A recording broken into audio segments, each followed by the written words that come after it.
Hello, everybody, and welcome back once more to Anime Yay or Nay. I am TheOutbackAl.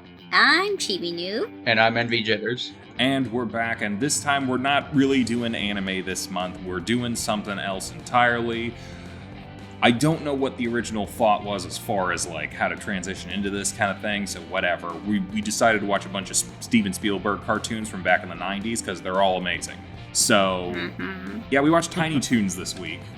The first of the Steven Spielberg cartoons, I think, came out in '89. So this is an old show at this point.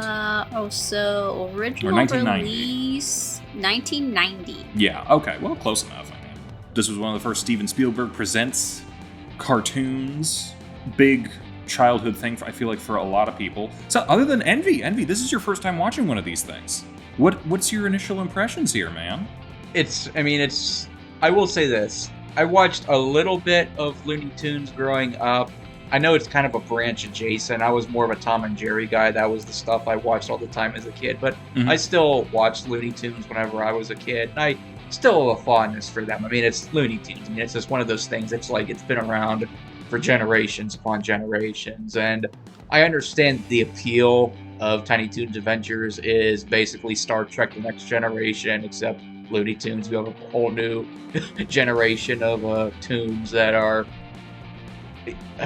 Patrick they're Stewart. not. Well, I know the whole gimmick of the show is that Buster is supposed to be Bugs Bunny, Plucky is supposed to be Daffy, and I get the whole stick of that, and I still wasn't entertained by watching these episodes. I had fun watching them, but I kind of had a feeling that like they were maybe a little too similar to Daffy and Bugs and all that stuff, but maybe that was just me. But overall, I mean, the hand-drawn animation is still gorgeous, and I love the orchestra scores. So, presentation, it's an A+. It's just more of, is it really a homage show, or is it really just, they made carbon copies of these characters, and that's it? I mean, in a way, it is an homage, but I feel like for this show in particular, they're playing into the kind of show that it is, which is the fact that it is very, very meta, and these are supposed to be the up-and-coming Looney Tunes. They're Tiny Toons now, but they are supposed to be taking on the roles of Bugs, Daffy, Elmer Fudd, what have you. Or at least they're the sort of like upcoming next stars of potential things. Yeah, and this is essentially a show about that. Yeah. It's been a while since I watched any of these shows that we're going to be watching, and of which there are quite a bit. Same. And I'm actually wondering if maybe we should add Tasmania. I forgot about that one. Taz had his own show. True. And it's from some of the creators of this, but it's not a Steven Spielberg show. So I was a little like, But yeah, this was a very interesting rewatch because it's been a while for me. And I think that in a lot of ways it holds up, and in some ways it's I'm seeing it. Okay. You're seeing it from a new lens? A little bit. Yeah. It is one of those things of like watching a cartoon when you're an adult instead of a kid and noticing certain jokes and different things that you didn't notice before. I think we're going to see that a lot more later on in the month. But I actually started kind of like, I do sometimes really enjoy watching like a filmmaker or an artist or something, like looking at their work like kind of chronologically a little bit and seeing them like what were they like early on and then how do they change over time. I think is fun, and I do like analysis of stuff like that. And it's interesting because the guy who actually created the show is not technically Steven Spielberg, it's Tom Ruegger. He also made Animaniacs and Pinky and the Brain. I think it's going to be interesting to watch all of these kind of like back to back and see how it evolves over time. Because like, I can say this, of the 4 Steven Spielberg Presents shows that we're going to be watching, this, Animaniacs, Pinky and the Brain, and Freakazoid, I think they all have the same kind of humor and the same sort of like philosophy, I guess would be the best way to describe it, behind them. But I think what we have here, it's like a good start, but it's kind of like the rough version of it that will get like eventually perfected in Animaniacs and Pinky and the Brain. And then I think it will run its course into a logical conclusion with Freakazoid. And I'm going to be interested to see how you guys feel about that thought. I didn't come into watching Tiny Toons thinking, well, I'm going to have a thesis by the end of this. But I'm really interested to see where this month goes with this. Because, weirdly enough, I think a lot of the humor here, I feel like became the basis for a lot of, like, modern humor today. It's very meta, self-referential, and especially, like, if you look at, like, comedy on, like, YouTube and things like that, I feel like this is exactly what it was in, like, a sort of, like, primordial soup kind of way. I don't know. Like, this feels like the genesis of, like, the humor that we have on TikTok or whatever else now. I would say it's definitely, like, a kind of humor that I feel is still very prevalent today. Yeah. And honestly, I find the fact that it's kind of like a show about making a show is very funny. I think especially because, like, I watch some people on YouTube where it's like, yeah, they do sketch comedy or they'll do this or that, but they also have, like, these weird pseudo behind the scenes kind of shows where it's they're not playing characters, it's them, they're hanging out, they're doing stuff. Mm-hmm. And it's kind of like this. One of those. Yeah. Yeah. But what were you saying? I feel like I interrupted you. I guess my whole thing is like, I feel like, and granted, it's been a very long time since I have seen this, as you and I both know, but I don't necessarily, maybe I'm not remembering quite clearly. I don't remember all of the episodes necessarily being focused on them making TV, but maybe it's just the selection that you chose. It was. But it was? Okay, yeah. I'm like, this seems very Al of him to put this playlist together. No, yeah. I'll say this because, like, people that might not know exactly, like, what we watch. I ended up, like, going through, and for a lot of the other shows that we'll be watching for the rest of the year as well, I went through the internet and went to multiple different, like, people were like, oh, here's the top 10 best episodes of this show, or here's the top 15 or whatever, and, like, I would kind of, like, go around to a couple different lists to see, like, what are some commonalities here? And a lot of these episodes were the ones that came up most on a lot of those, like, best of lists, so I was like, okay, there has to be something here, so I picked out these ones, and that's what we went with. I'm trying to think of some of the ones we went with were, they had, like, an MTV thing. There was, the premiere episode. The premiere episode, the I pilot wanted to make sure where they, they literally made the characters like the. Yep. No, well, actually, no. The animator made Babs and Buster, and then Babs and Buster literally made everything else. Yeah. So that we had to have at least an origin episode. That would have been fun, I think. But yeah, I did that with, like, I'm getting a selection of Animaniacs and Pinky and the Brain. A lot of that was how the internet essentially decided, like, what was going to be the best ones to put together for this. So your mileage may vary on some of these things. But yeah, we watched a lot more that I guess had to do with film parody and behind the scenes kind of stuff, which, now that I'm thinking about it, of course, the people who make, like, top 10 lists of, like, movies and TV shows, of course they'd pick the ones that are about the thing that they actually enjoy a lot. So, yeah, you saying that these would be the episodes I would pick out. Yeah, they would be, wouldn't they? I mean, at least a chunk of them. Like, the one in particular about, like, the MTV one, and then also the one about Plucky and Hampton. Kind of going around and, like, trying to become stars and kind of getting swindled a little bit. Yeah. And then, personally, I think my favorite one out of the selection that we had, well, two favorites. I like the one with Babs. Because it's the episode of her trying to find her mentor. Right. When everyone else around her has one, because I don't think Lola was a thing at this point. Yeah. Was she? Babs predates Lola by, like, 4 or 5 years. Yeah, okay. She debuted in Space Jam. Yeah. Okay. I thought that was correct, because I'm like, I don't remember her from Looney Tunes. Who is this? I do wonder, like, do you think, had Lola not been a thing, do you think Babs would be a staple now? I mean, I guess no one else is, so probably not, right? Yeah, so I think the thing is like, because Tiny Toons, it's kind of its own, like, smaller property and less well known. I don't, particularly since Babs is technically, like, a child. Well, that I don't think that she would have taken quite as well as Lola has. But then I think the other episode I really liked was the one where it's just the orchestra was having a field day. And it was nothing but music. The Fantasia thing? Yes. Yeah, that was interesting. I enjoyed that one.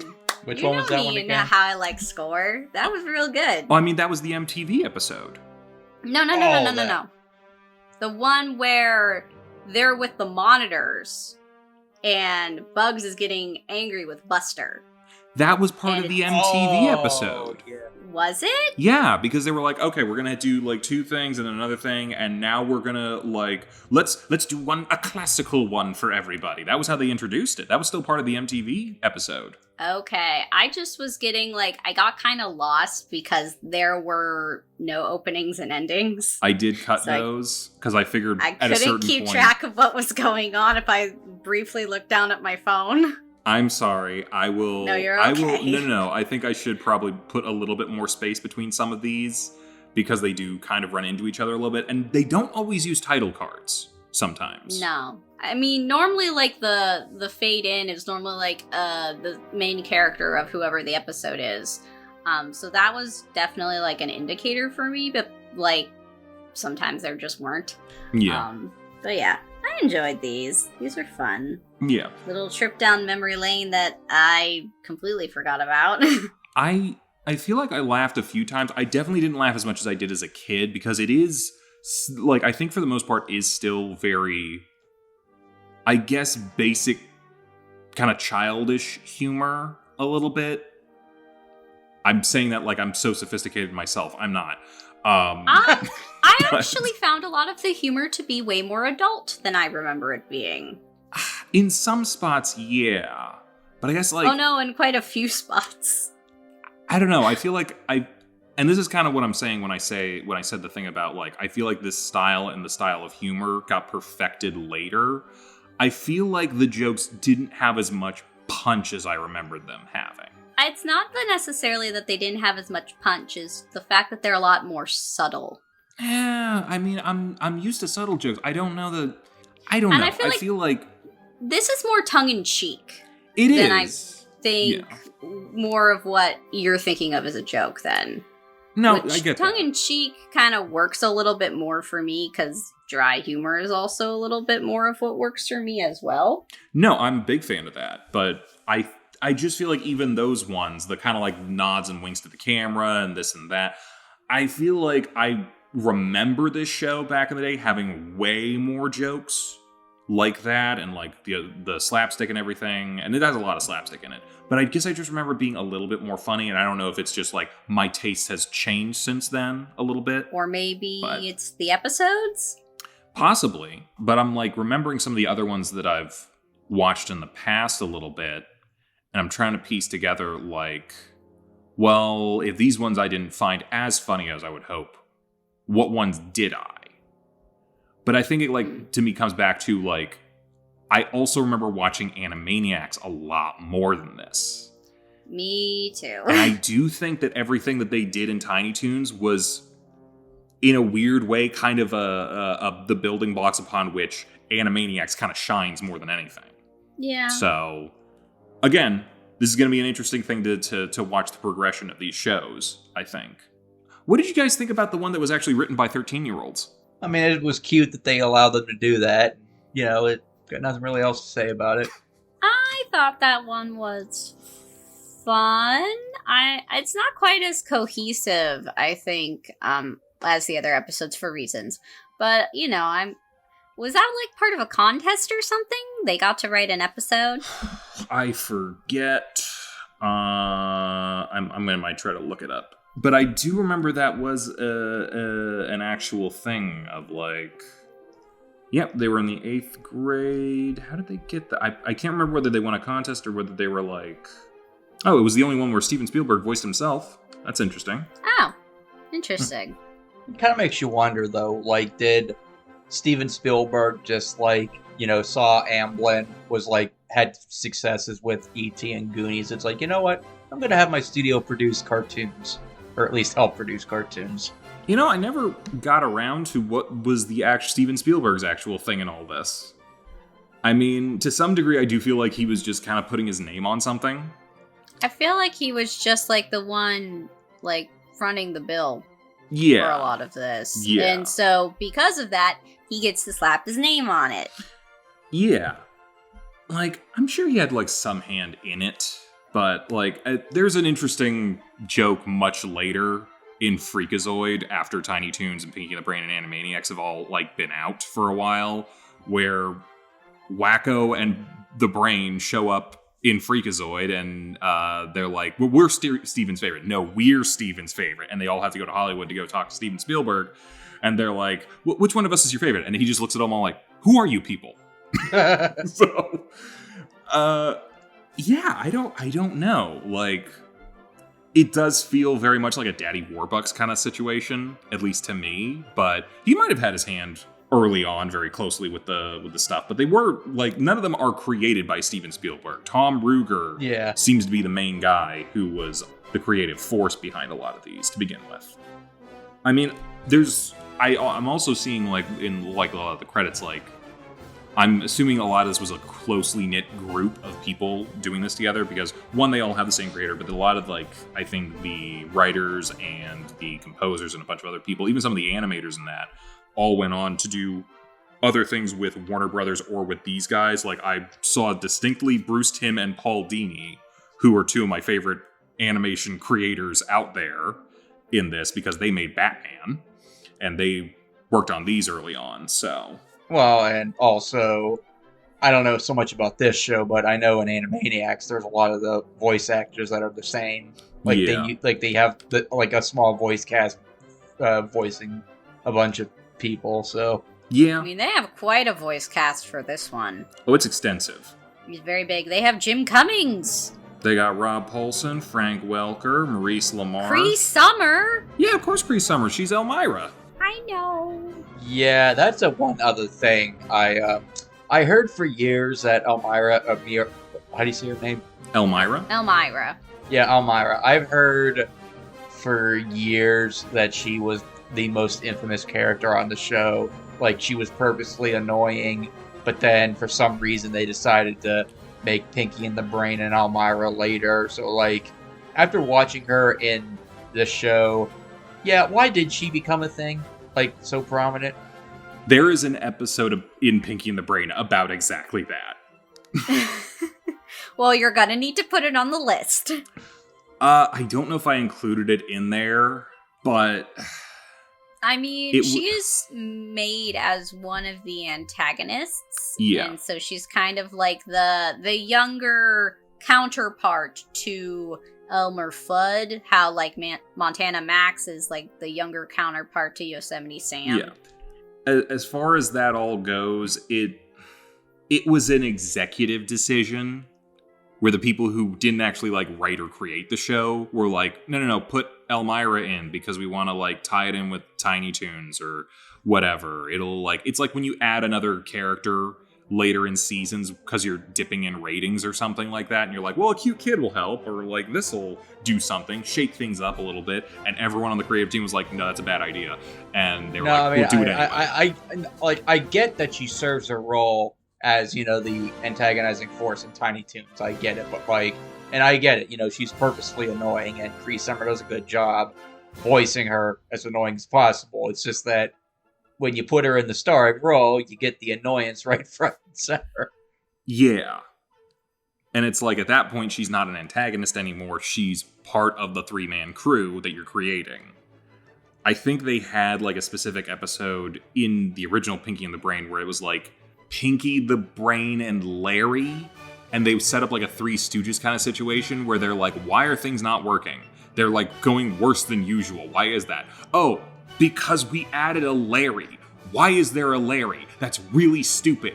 Why would anyone think to do it? And I think it was just, like, the writers essentially kind of bashing the executives for being, like, for forcing them to essentially for the next season add Elmira as the main part of the cast. But I mean, I'm going to look into that a little bit more for whenever we actually do Pinky and the Brain, because that's probably a more important thing to talk about that.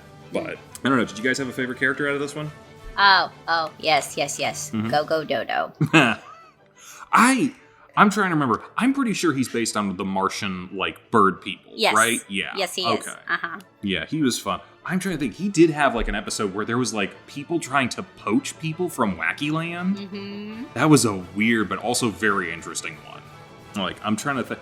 I wanted to watch a lot of these, but at the same time, it's like, they had 98 episodes. Yes. So it's like, we were not going to get through 233 segments for a week, unfortunately. Envy, did you have a favorite of these? I know it's difficult because it's like this is your only sample, but yeah, it's kind of hard. I mean, I've always liked Porky, so I liked what was his name? Hampton. I'm bad with names. Hampton. I liked Hampton. Yeah, he plays good straight man, as they say in episode 1. Yes, he does. I do want to ask, because I think this is a good question to ask that they do bring up. Who is better, Daffy Duck or Bugs Bunny? I mean, the thing is that Daffy was always meant to be second fiddle to Bugs. I think that's just kind of how he was always written. I get obviously, that. I mean, Daffy has had his own adventures. He's had his own spin-offs. He's had his own spin-off cartoons over the years. But when you think of Warner Brothers, the first thing you think of with Looney Tunes is Bugs Bunny. Like, he is arguably second, if not sometimes first, to Mickey Mouse in terms of pop culture cartoon icons. So it's almost by default. It's almost by default that you almost want to pick Bugs. I get that, and yet I'm also like thinking, like, why does Daffy get all the spin-offs if he's not the funnier one? Do you know what I mean? Daffy gets all the spin-offs because Bugs won't do anything unless you give him a shit ton of carrots. Which is funny, but also not a legitimate thing, because he's a fictional character. I think it's just, they have more to go with for Daffy, I think. Like, Bugs is very funny, but Daffy has more of a personality that you can put into almost anything. You know what? I think I realize why that is. Do you guys... Weirdly enough, this was brought up in an episode of Animaniacs, but it's essentially like there's a Bugs Bunny rule of... Mm-hmm. Why is he always considered the hero despite the fact that he really hurts a lot of people? It's because he never starts a fight. Everything he does is a reaction to someone else bothering him in some large way. Like, he's got the catchphrase, "You realize this means war." And, like, he will never start a fight, but he will always finish a fight. Daffy's actually far more of an active protagonist who actually goes out and does stuff. And that's you know what? Why. Here's another good example I just thought of off the top of my head. This is kind of unrelated, but related. It's kind of like Mario and Luigi from the Mario series. Mm-hmm. Mario is, the face of the franchise, but you notice that Luigi tends to have more character. He has more personality, and he has his own spin-off series, Luigi's Mansion. Now, obviously, Mario has a bunch of spin-offs too, but they're mainly sports games. So, it's more of a full cast kind of deal. Yeah, so I guess it's kind of that situation where Nintendo doesn't want to diversify from its main man, but they can for Luigi. So I guess maybe it's kind of like that for Bugs Bunny and Daffy Duck. I'm gonna go back to the core character element of, like, Bugs really can't do anything unless he's reacting to somebody, but Daffy will go out and find trouble. I mean, I don't think Duck Dodgers could have done the same if Bugs Bunny were the main character in a show like that. No, you're just right. Saying. Weirdly enough, it might be that Daffy is the funnier character. Not just the funnier one, but I feel like he also is the one with a lot more determination. Well, yeah, that's what I'm saying. He goes out and does stuff. Bugs has to have something done to him to work. But I think it's like, because he has to be the hero in any scenario. Yes. And heroes don't start fights.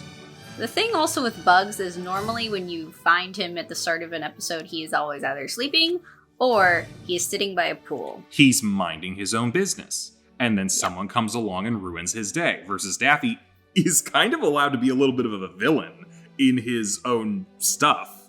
Because he's going to get his ass kicked. He's going to get a comeuppance. Weirdly enough, he might be the prototype for It's Always Sunny in Philadelphia. Which is such a weird thing to think about it. But, like, all the characters in that show, assholes who go out and try to scheme or do bad things or do whatever. And hilariously, they get, the shit kicked out of them, metaphorically speaking. Daffy just literally gets the shit kicked out of him. I mean, it's kind of like do you guys ever see the Looney Tunes show in the mid 2000s that came out where they were like Suburbia or something like that? I did watch some of yeah. that. I Lola watched was hilarious. A little bit. Well, no, but it's like, going back to what you said, for most of the episodes, there was a few occasions, but for most of the show, Bugs Bunny was the straight man, the everyday man, the normal one, and then Daffy Duck was a full-blown asshole in that show. Yeah. Like, he was a bum. Like, he was a lazy good-nothing half the time. Like, they even made fun of that in one of the episodes where, like, Daffy was like, what's wrong with me? And then Bugs goes on a long tirade, and then Daffy's like, those are just quirks! Yeah, that was, like, the one thing that I kind of didn't like about the show. Like, I know Daffy is, on a cosmic scale, the loser in a lot of these situations, but I never felt like he was lazy or a bum. He always felt like he was going out to go do something, and it would just inevitably fail because he's an egomaniac. But I never got the sense that he was, like, a mooch in, like, my whole life is just living on someone else's couch kind of way. You know what I mean? I don't know. I might have to go rewatch some old Looney Tunes cartoons to see if there is other precedents for that. Which, hey, I mean, I'll go watch the Looney Tunes cartoons. That's a good time for me. But, yeah, I don't know. Like, Plucky, if we want to bring it back to Tiny Toons, is kind of the same. He is essentially meant to be, like, the mini-me. Yes. I get no sense that he's lazy at all. No. If anything, he is a kiss-up.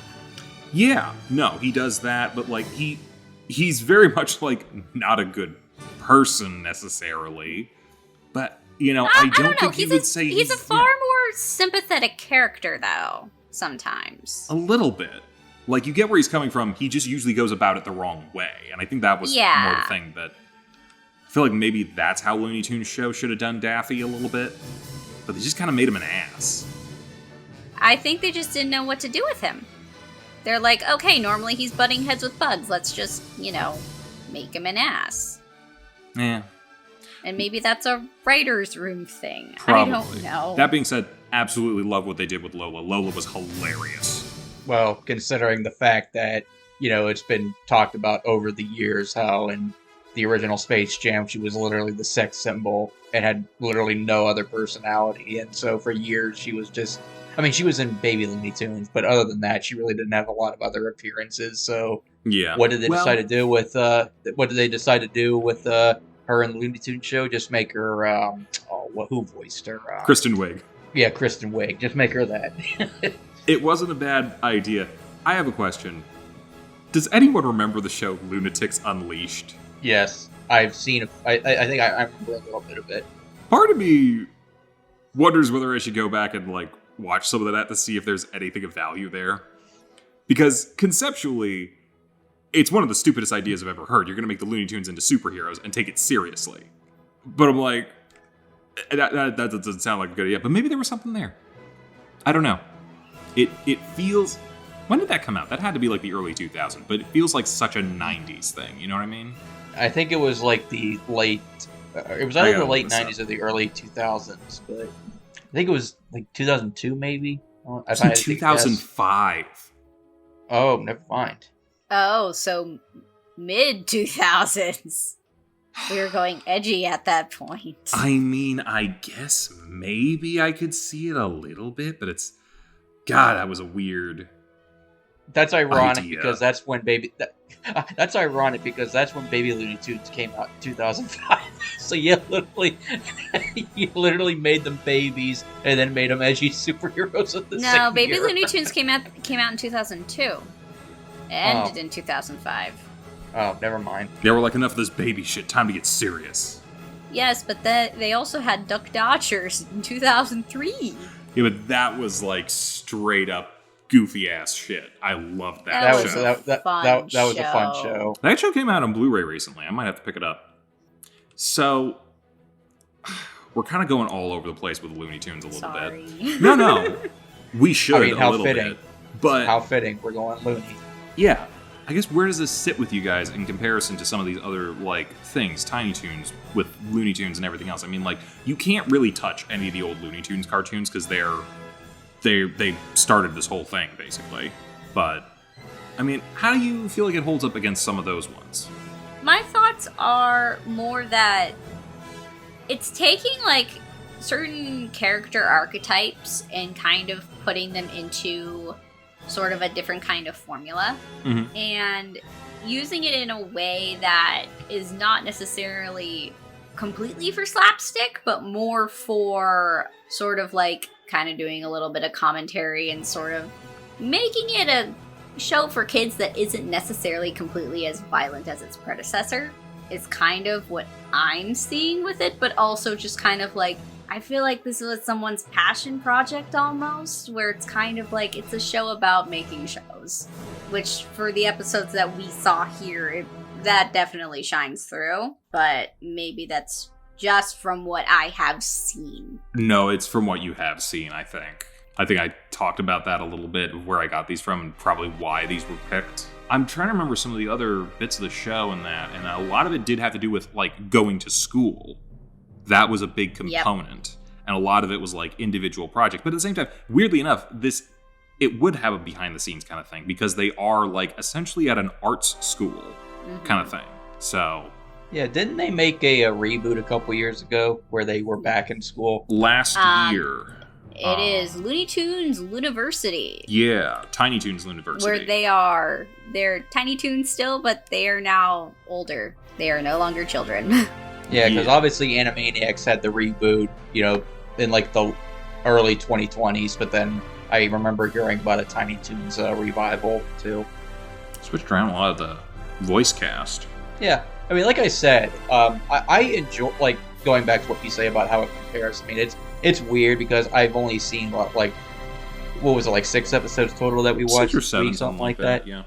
Yeah, so it's kind of hard for me to compare 6, 7 episodes of a show versus, stuff I've seen as a kid. Like, I think I saw all of Baby Looney Tunes. I think I saw the majority of Duck Dodgers. I think I saw not most, but I saw a lot of Looney Tunes cartoons back in the day, so it's kind of hard for me to compare.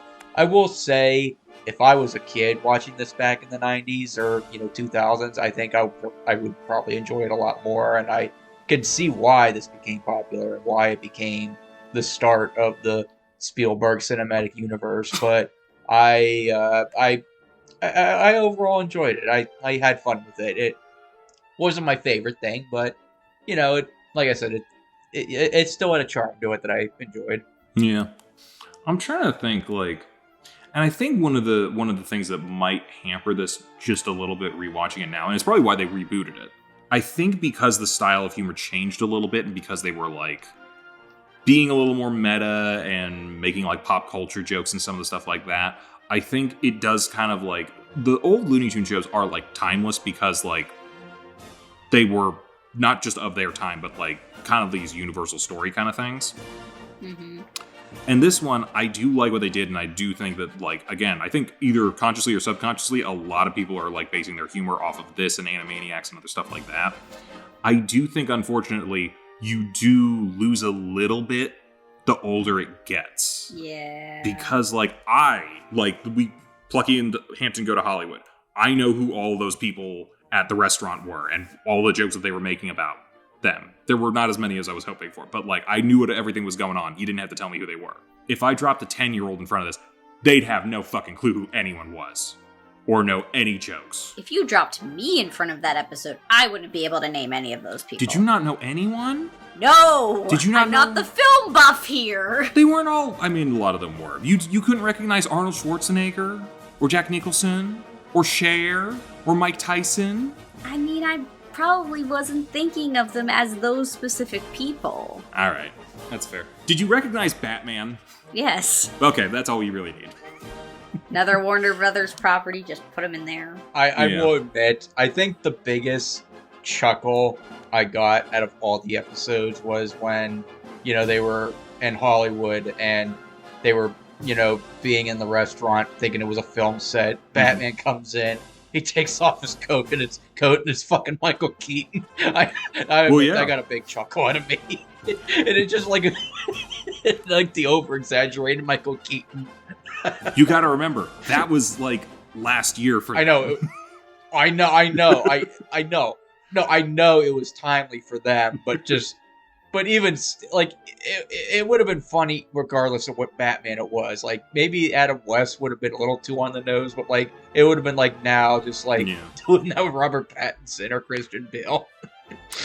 I mean, they could do that joke nowadays. To be fair, though, you could have 15 different people as Batman today. Yeah. So. Yeah. But yeah, I think that was the biggest laugh I got it. That whole restaurant skit was pretty hilarious. Like I think that was probably my favorite skit. Like I know the whole episode was them in Hollywood, but I think that particular skit of them in that restaurant was probably my favorite. I kind of think that's where they were the strongest usually, was when they were making those kind of jokes and that kind of like a little bit faster paced kind of, we're going to put ourselves in a situation. We're not just going to like go and hit somebody or blow up or do whatever for whatever reason. We're going to like really dig into a particular situation. I think that's when they worked the best, is when they were milking something for all that it was worth there. Which, like, I think the one unfortunate thing about this kind of show and the way that they would kind of like try to pack in a lot of jokes that were always like very of the time and very this and that, like, I feel like these shows tended to run out of steam after two seasons. Because I feel like they usually got canceled around 3 because every episode was like, we're going to throw everything in the kitchen sink in here. We're running out of things to throw at the wall by the 3rd season. So, yeah, I think most of the episodes I have were from the 1st and 2nd season. I don't know, any other thoughts you want to go over with this one? Not really. Okay. I think this aged a lot better than maybe I thought it might have. But I still think there's probably a couple ones that are jokes and bits here that might be a little lost on some younger crowds at this point. I think overall, I want to give it a full yay, but I'm a little more leaning a light yay because I didn't laugh nearly as much as I wanted to, and that might just be me. Kind of like, I don't know, just a little older, and I'm just lost the spark of life that I had when I really loved this show as a kid. I don't know. It's going to be interesting to see. But like, I think this is the bedrock on which this style of humor was created. And we're going to see it perfected like over the next few weeks. And just as a side note, Tom Ruegger also worked on a pup named Scooby-Doo, which also has a very similar humor style as well. So I'm just going to say that. I mean, I loved a pup named Scooby-Doo as a kid. So fun fucking show. Why do they not bring back Red Herring more often? Or ever. That's the beauty of Red Herring. He's only in for that one show. He should be back as a character. The next time they want to do like a Mystery Incorporated, like we're going to actually do a serialized show kind of thing, they got to bring back Red Herring. Be great. Anyway, enough about that. We're not doing Scooby-Doo today. What were you guys? Look, give me your final thoughts. I think that this show is definitely it's a good cast of characters, and I feel like it definitely knows what kind of humor it's going for. I think this was a nice little revisit, even though it's definitely not quite what I remember because of the episodes selected, but yeah, I liked it, enjoyed it. Yeah, I'm kind of the same mindset as you, Al. It's a light yay for me. Like, I did enjoy it, but I guess I didn't enjoy it as much I thought I would, but I still had fun with it, so. Okay, well, that settles on that one. We're going to be moving on to more Steven Spielberg stuff. We're going to pretty much go chronologically with the way that these all came out. So next week we're doing Animaniacs, and we're going to see if my idea of this philosophical, artistic wave of humor goes. I really got to come up with an actual thesis here, but yeah. So Animaniacs next week, Pinky and the Brain after that, and Freakazoid finish it out. Well, not to finish it out, we're going to be having some other stuff along the way as well. But yeah, we're just going to be sitting back, going back to the 90s, which a lot of people said had the most fun, interesting animation, cartoons and stuff. And, I think to a lot of degree there, right? And we're going to see if that continues. Come back next time. Bye-bye. Bye. Bye. Hey, thanks for watching, and if you haven't already, be sure to subscribe and ring the bell icon for notifications. If you enjoy this video, give us a like, and if you haven't already, check out some of our previous episodes, our daily gaming videos, or our parody series, Madoka Magically Abridged. See you next time!